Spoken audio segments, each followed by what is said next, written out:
Hello. Hello, ma'am. Nasaan na yung iba? Ma'am, baka wala pong signal. Okay, sige. Start na tayo para mabilis naman tayo matapos. Kasi I'm so tired na. Save it.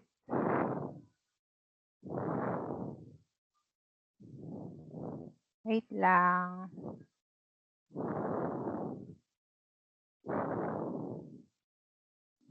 Okay.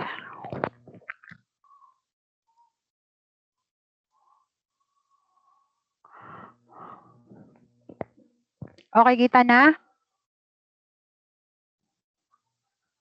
Kita na eh. So, start na tayo.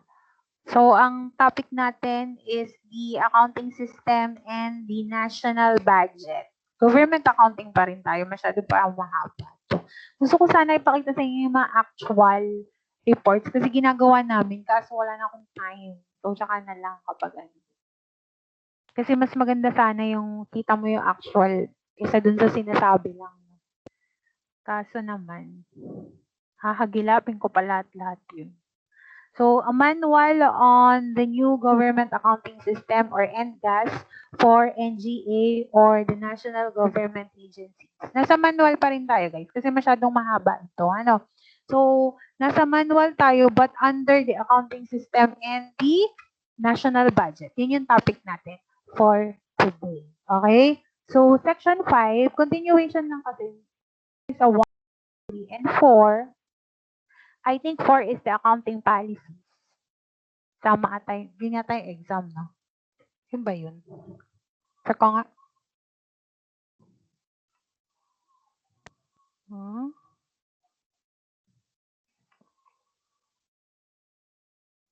Bahala na kayo. Basta yun yun. Kung ano yung 1028 natin yun ang exam.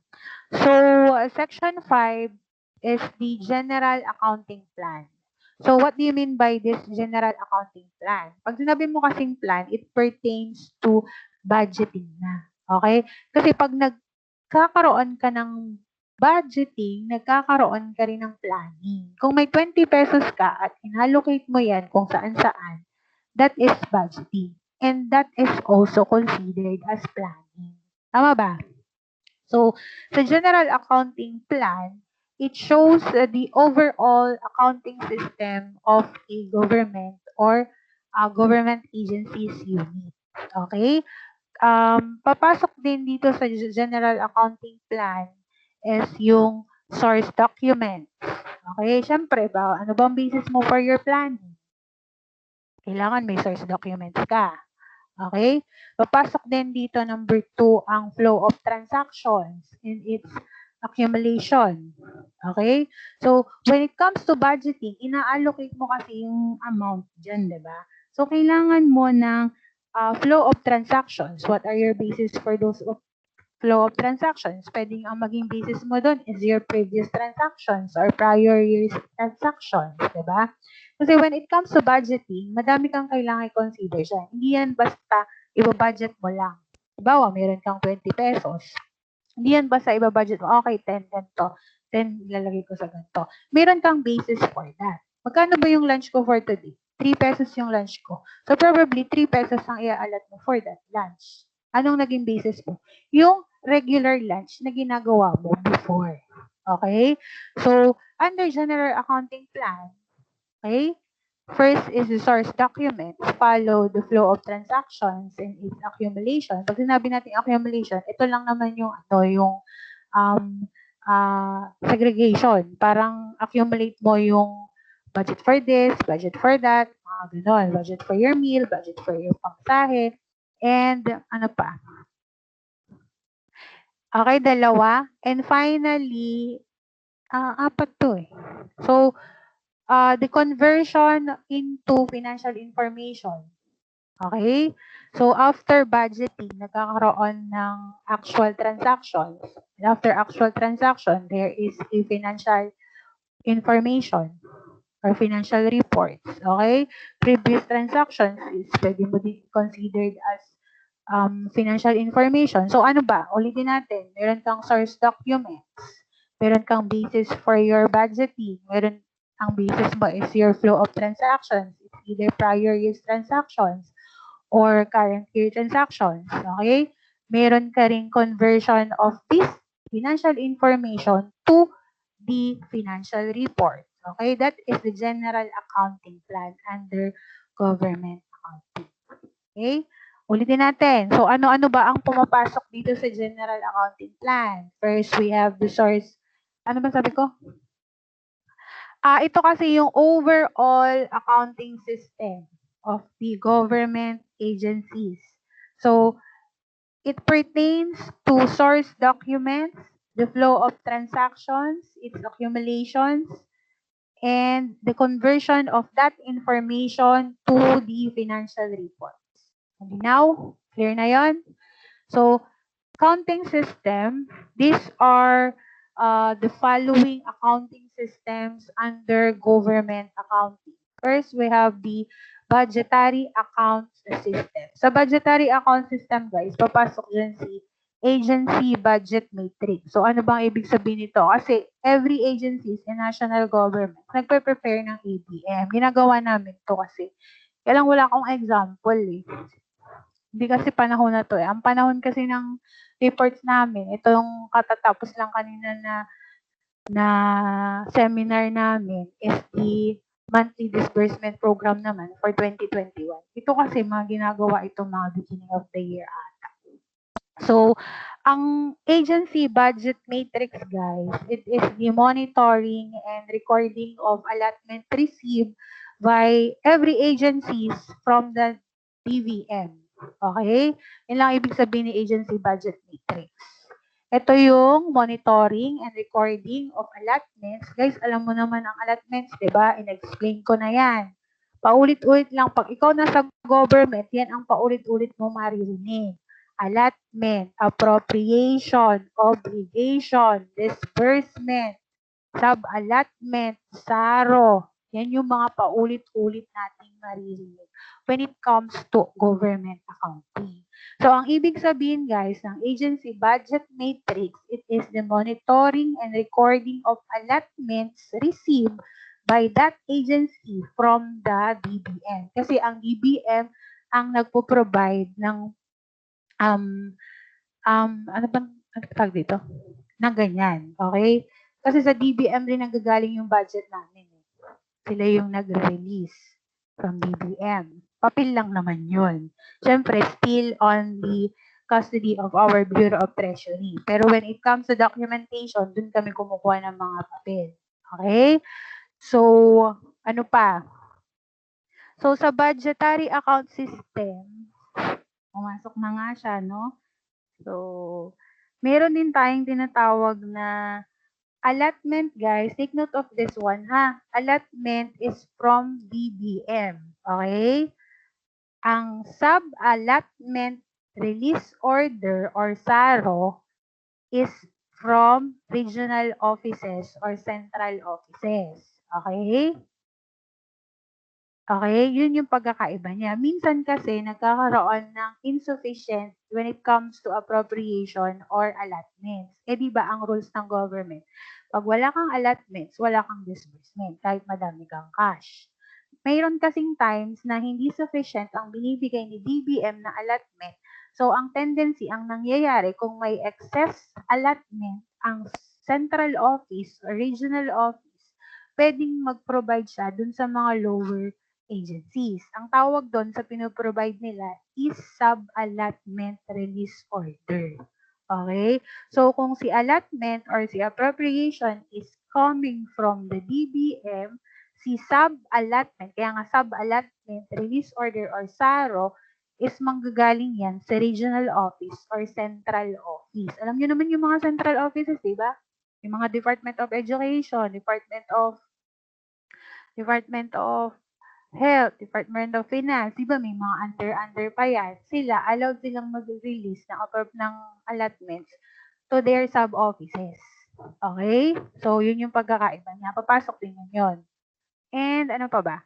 Papasok din dito sa budgetary account system, si budgetary accounts. What are those accounts? Na sinabi ko na kanina. Ano?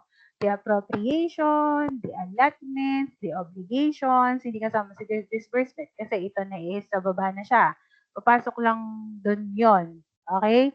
Pero still, lahat ng sinasabi ko na yon is papasok siya sa accounting system. Included na yung apat.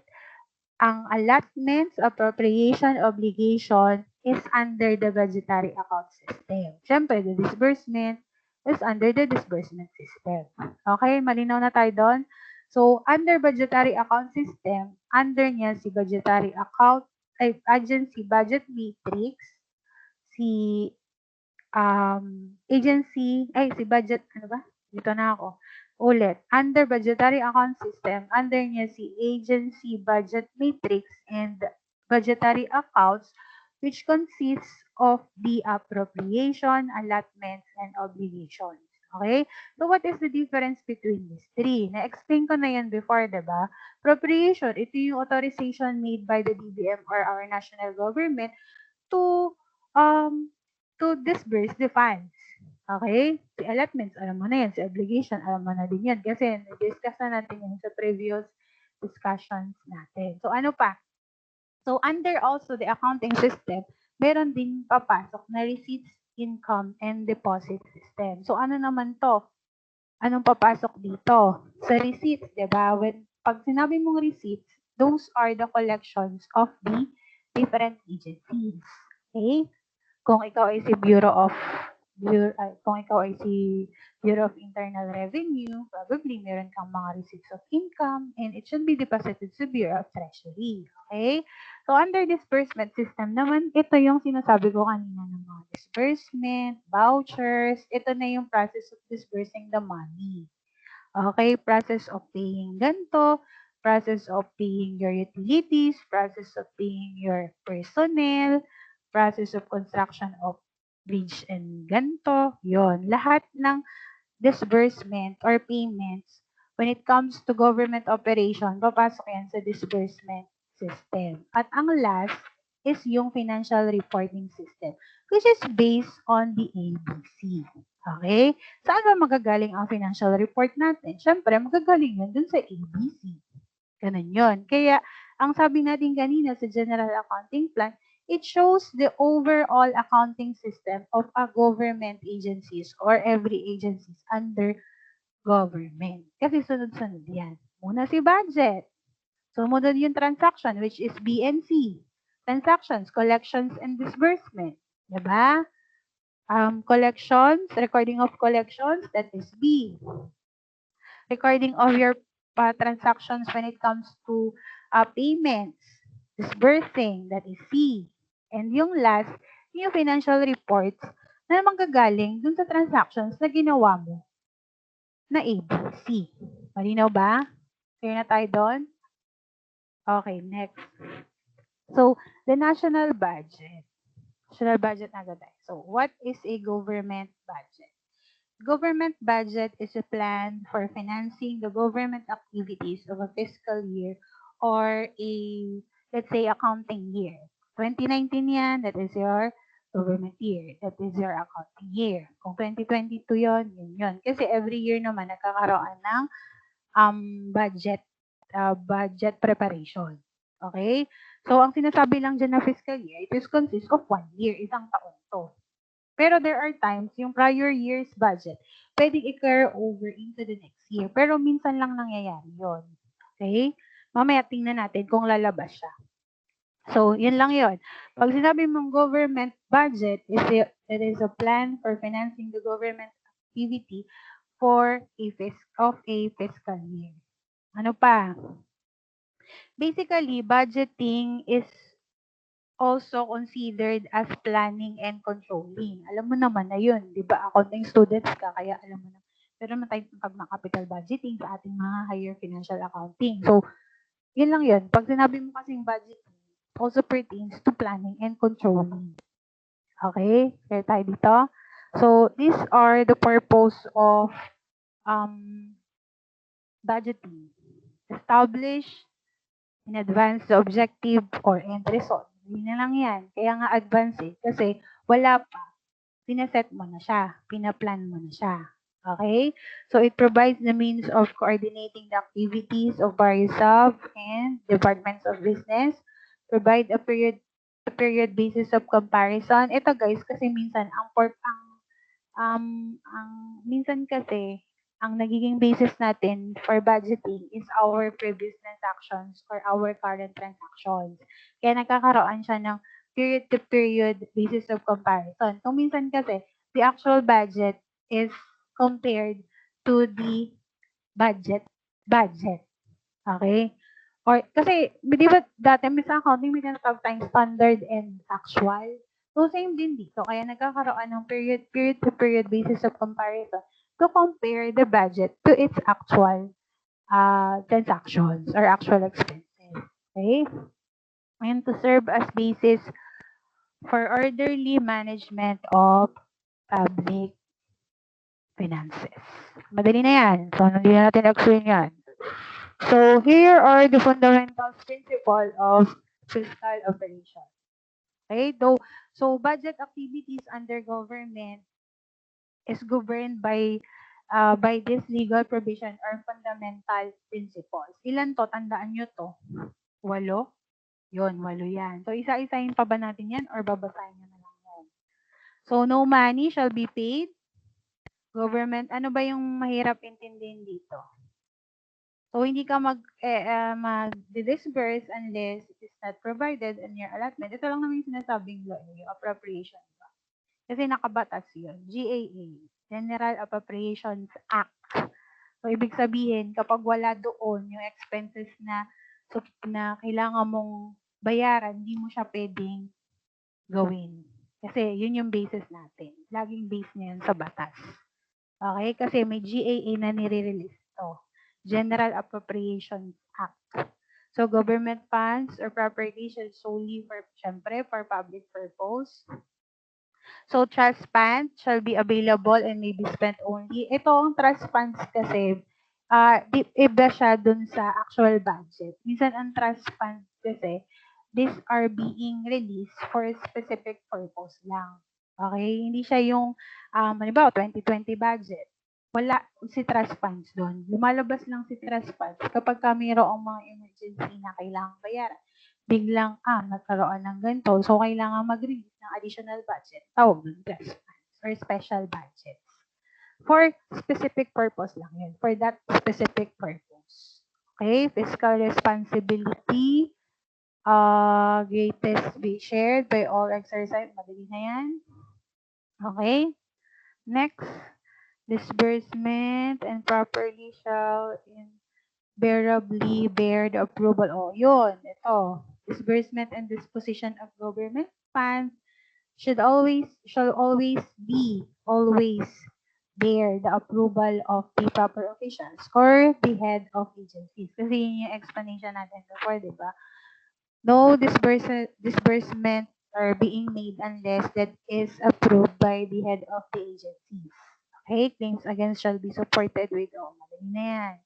All laws applicable shall be faithfully adhered and general accepted. Kaya na tayo dito. Dali lang namang itindihin yan. Sisiw na sisiw yan sa inyo. So, kinds of budget. So, annual budget.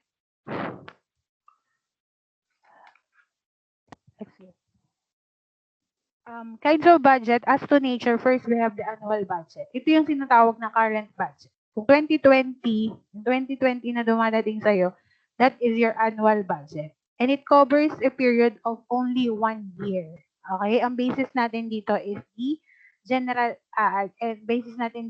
annual appropriation.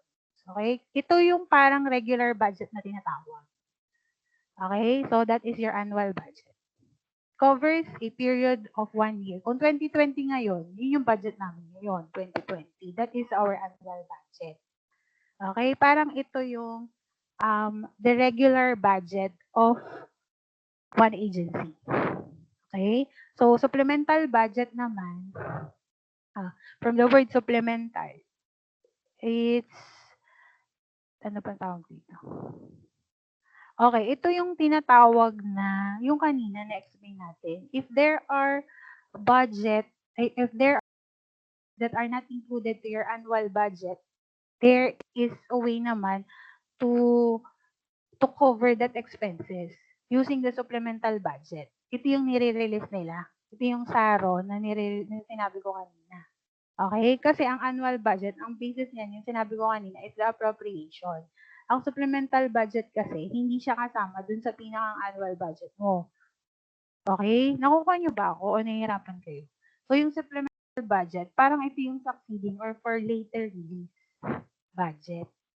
Ano pang example nito? Halimbawa, sa amin kasi, halimbawa, ang annual budget ko is 1 million. Okay? Meron akong teacher 3, teacher 1, principal, ganyan. So, okay na tayo doon. That is my annual budget. The same year, si teacher 3 ko naging master teacher or si teacher 3 ko naging principal. So, ibig sabihin, insufficient na yung budget ko for that. Kasi nga, ang allotted budget for that is teacher 3 lang. Eh, nung 2020, naging head teacher siya or naging principal siya. So, ibig sabihin, hindi na sufficient yung budget ko. So, ang gagawin ng government, magre-release siya ng another budget, which is a supplemental budget to support the expenses na kailangan mong bayaran for that year. That is the supplemental budget. Mahina na tayo doon. And wala siyang appropriation kasi instead of using the appropriation, hindi mo kasi pwedeng gamitin yan eh. Nagre-release sila ng sub-allotment. Yun yung tinatawag na sa harap. Sub-allotment release order. Okay, malinaw ba tayo doon? Clear tayo doon? Hindi nyo kasi masyadong maintindihan. Sa akin kasi, mas naiintindihan ko kasi nasa government na ako. Kung sa mga bago pa lang, yung mga terms na government, medyo mahirap talaga. So, kailangan nyo talaga itong i-absorb na mabuti.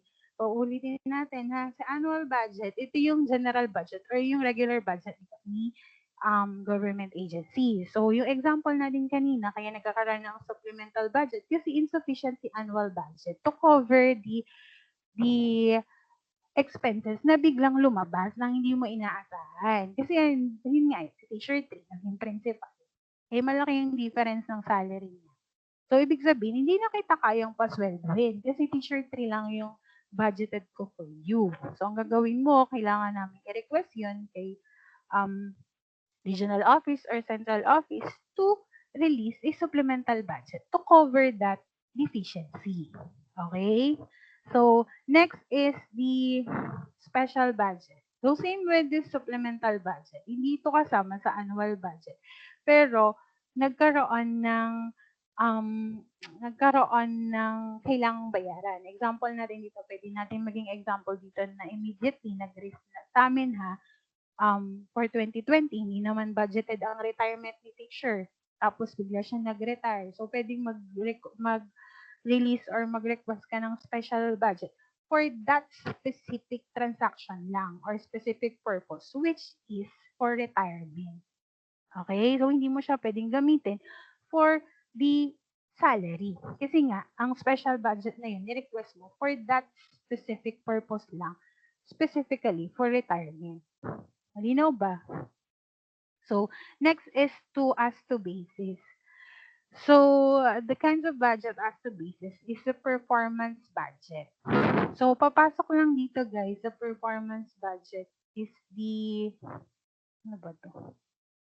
A budget emphasizing the programs conducted, project with focus attention upon the general character and the nature of work to be done. Okay.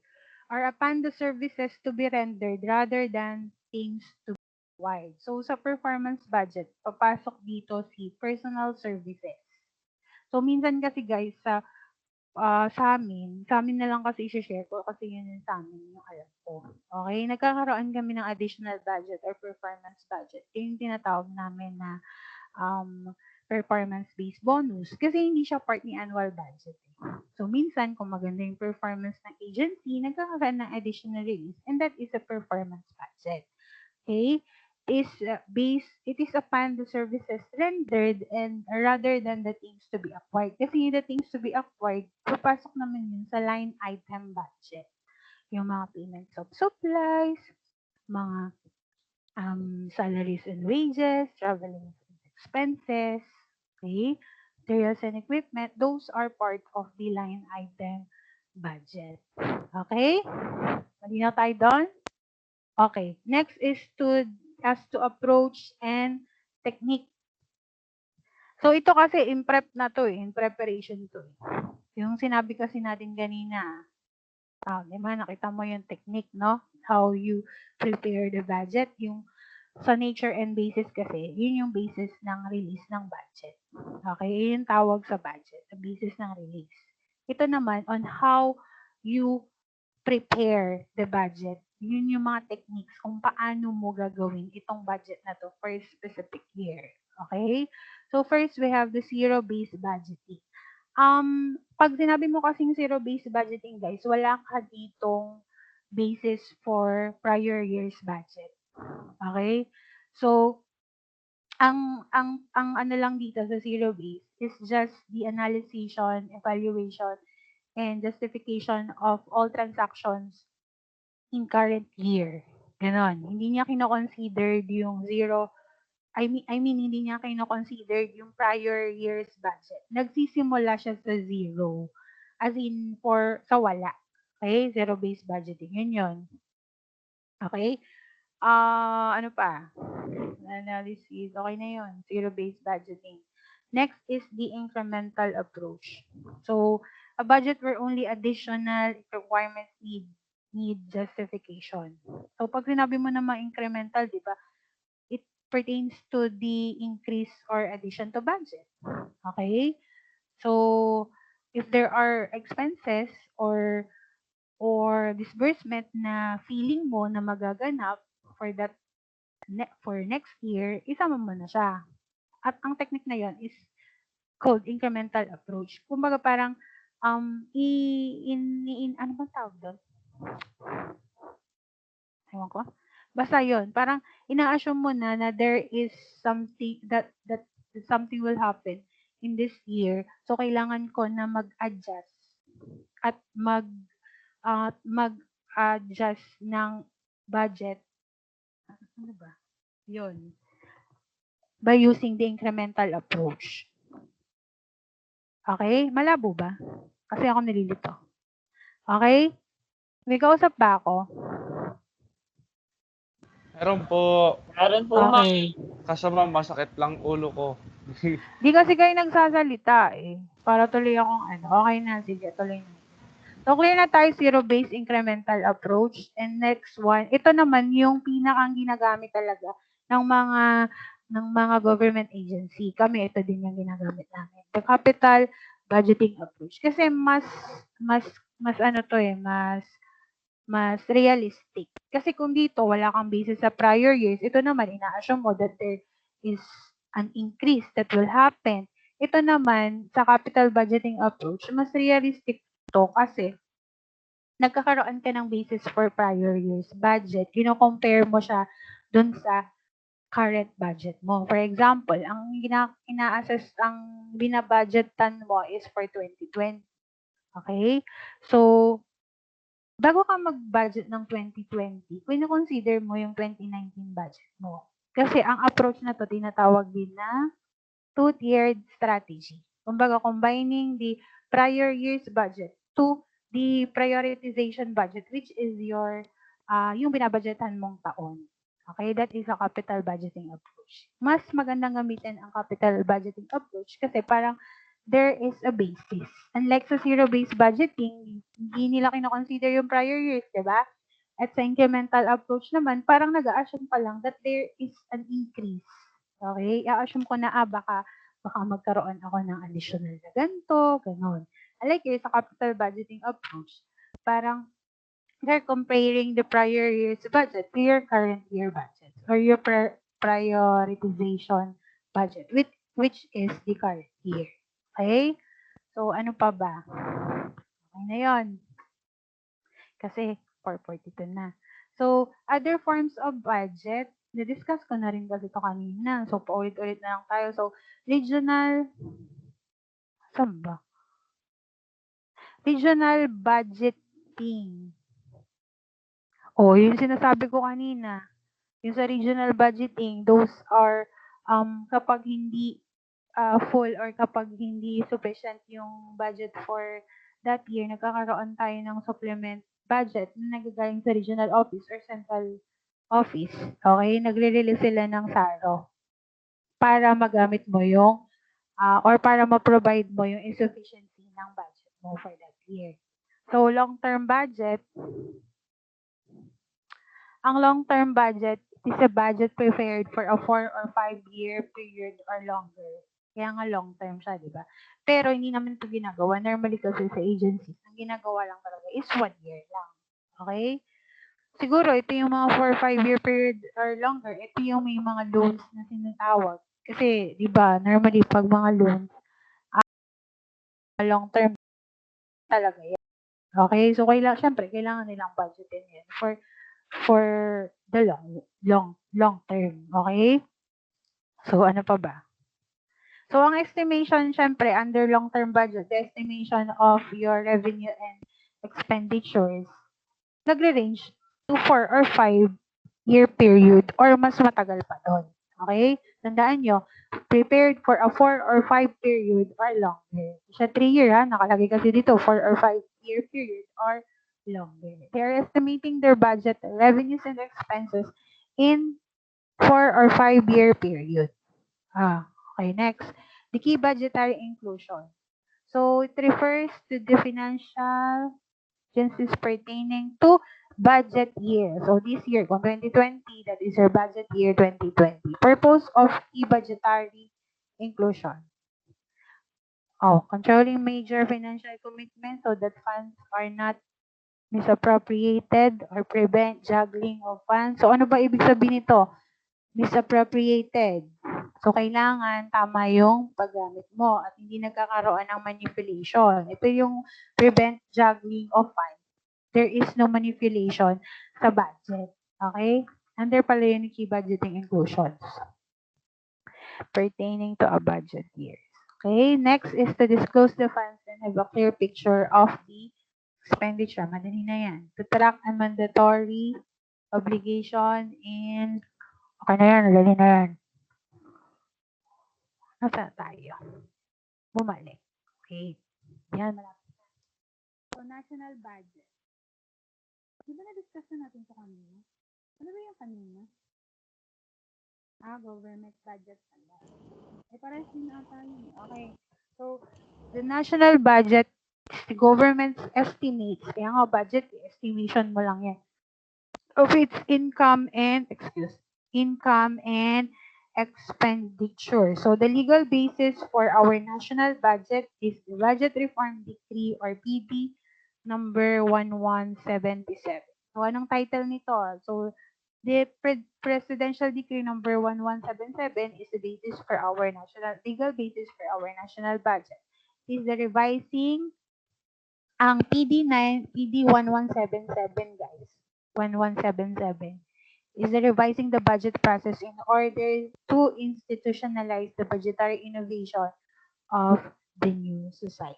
So, pag sinabi mo lang naman budget, kasi papasok lang naman din yung kanina sinabi ko, di ba? APRO allotment. Okay? And budget accountability, monitoring, planning, and so on. So, what is a national budget? Yun na, sinabi na. Di ba? So, baka mamaya may question tayo doon. Ano pa? So, what is the... Okay. On what is our national budget spent? So, saan daw natin ginagamit yung national budget natin? So, expenditure may expense cash show how much is provided for. So, dito sa apat na to natin ginagamit ang ating national budget. So, on what is our national budget spent? So, we spend this national budget in these 4 expenditure. So, isa-isahin natin tong lahat. Ano? Expenditures, the expenses class, current operation expenditure. So, ang current operating expenditure, guys, pasok lang dito si personal services and si maintenance and other operating expenses. Okay? What are those examples? Salaries, wages, and the payment of utilities, yung mga regular, mga general expenses na binabayaran natin. Usual expenses. Okay? So, PS and MOOE is under our current operating expenditure. So, dito daw natin ginagamit ang ating national budget. So, next is the capital outlays. This one is Capital outlays, I already discussed this, diba? These are for the constructions, buying of agencies equipment, mga ganon, specifically 15,000 and above, papasok na yun lahat. Yun yung mga capital outlays natin. Okay? Ano pa? Yun. So, next is the net lending. Ma'am, ano po tong net lending? Ito guys is, ano ba to? The government is providing financial resources to other sectors. Kung mapapansin mo, specifically dun sa local governments natin, meron dang mga budget provided para dun sa mga small scale businesses, di ba? Yung mga livelihood projects, livelihood business. Okay? Net lending yon. Ibig sabihin, pinibigyan sila ng gobyerno ng budget o ng funds to support their small businesses. Okay? Normally ito is nakikita doon sa mga local government business, sa national budgets kasi sa amin, specifically sa amin, wala naman kami ganito. Siguro doon sa mga agrarian department, ano mo yun, yung sa mga pagtatanim, yung mga ganon, diba? Yun, net lending tawag doon. Kumbaga, the government is giving or providing financial resources to other sectors, okay? Or to other small-scale businesses. Doon din daw napupunta ang ating budget or the national budget. Okay? And the last one is the debt amortization. O, ano naman to?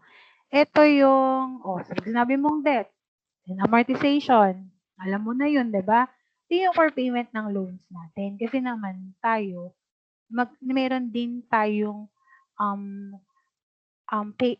utang, di ba? Ang Pilipinas, madaming utang, di ba? So, partly, the national budget goes to the payment of the debt amortization natin.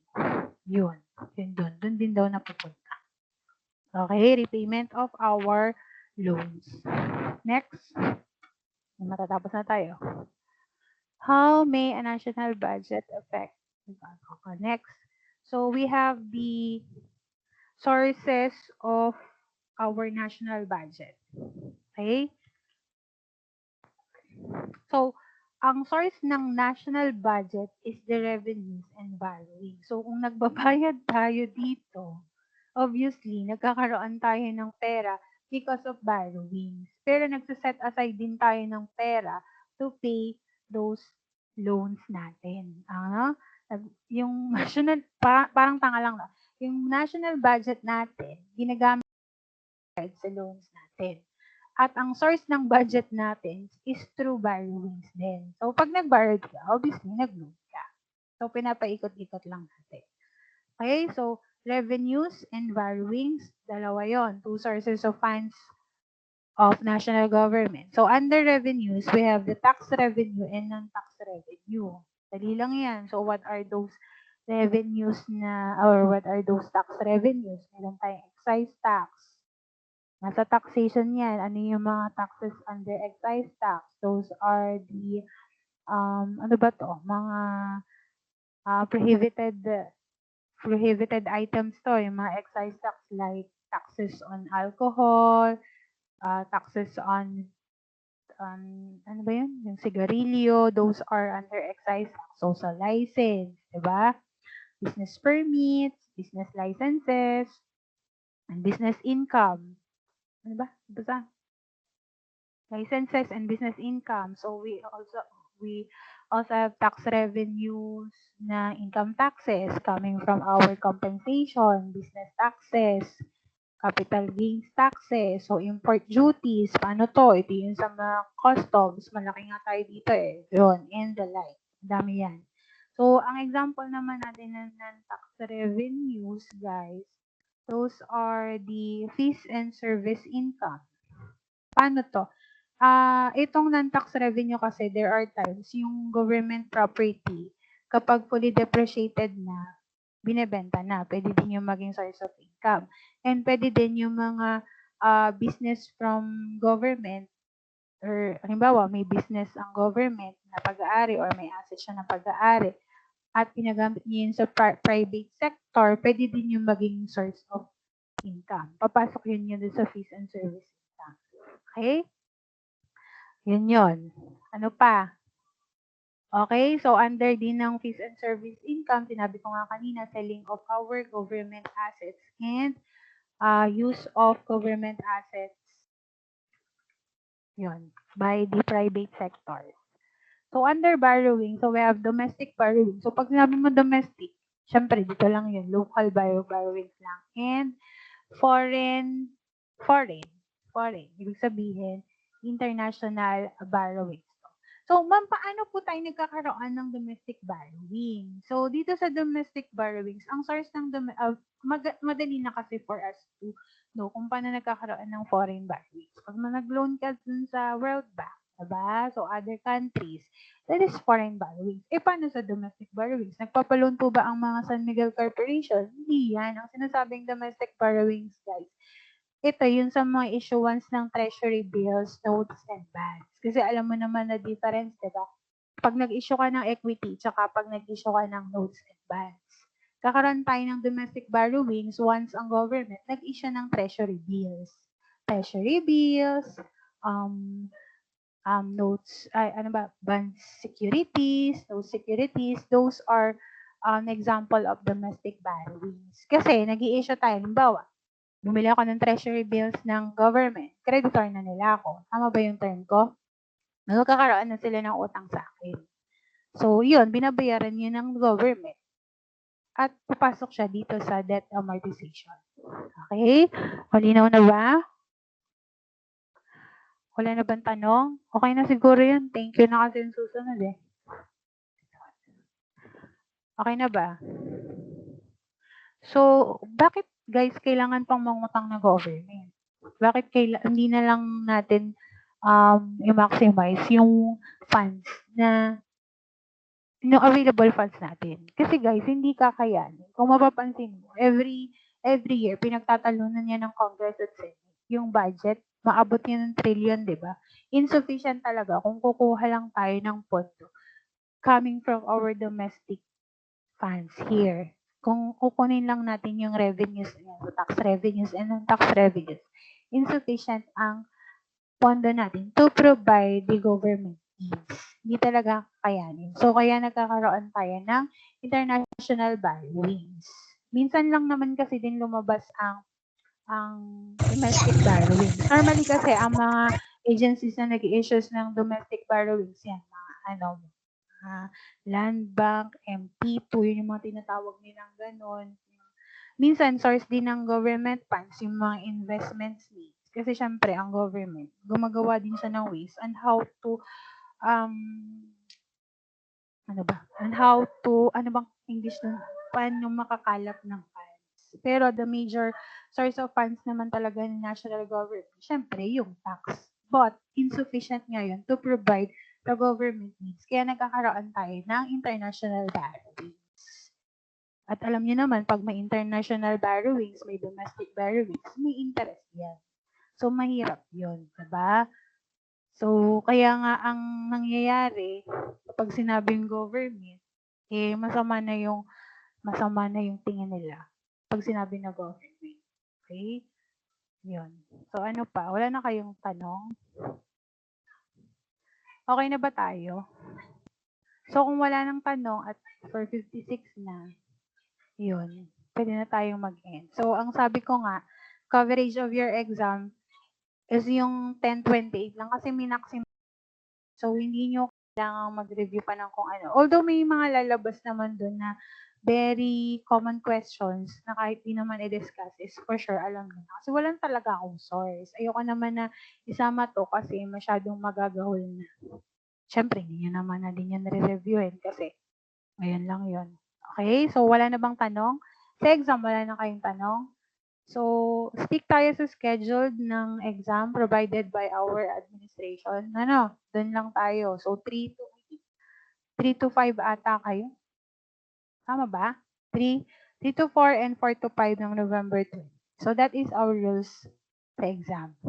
Okay? So, kung wala ng tanong, pwede na akong mag-end. And, kukunin ko na attendance tuloy. Attendance.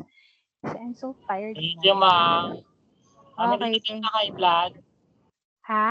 Ma'am, hindi na po kayo high blood. Bakit? Ay, oo nga. Na-high blood ako sa inyo. Grabe kayo. Di ba Sorry, kayo, ma'am. bakit Ma'am. ganun? Question po. Akala nyo kasi hindi sinecheck ng prof yung mga exercises nyo. Sinecheck po yun lahat. Kaya nakikita ko, guys, ang journal entry, debit is always equals to credit. Hindi pwedeng malaki si debit, malaki si credit. Pag nakita mo na ganon, aba, there is something wrong. Mali ka na. Huwag mo na ituloy. Pero sa inyo, tinutuloy nyo pa rin kahit alam nyo na mali na. Nakaka-HB. So, ano? Ma'am, Oh, kailan po yung due date ng mga activities? Kasi may exam po ng Friday, Saturday. So, syempre, magre-review pa po kami. Mag-ano pa po. we. Seryoso. Ako, ma'am, actually, may work pa ako eh.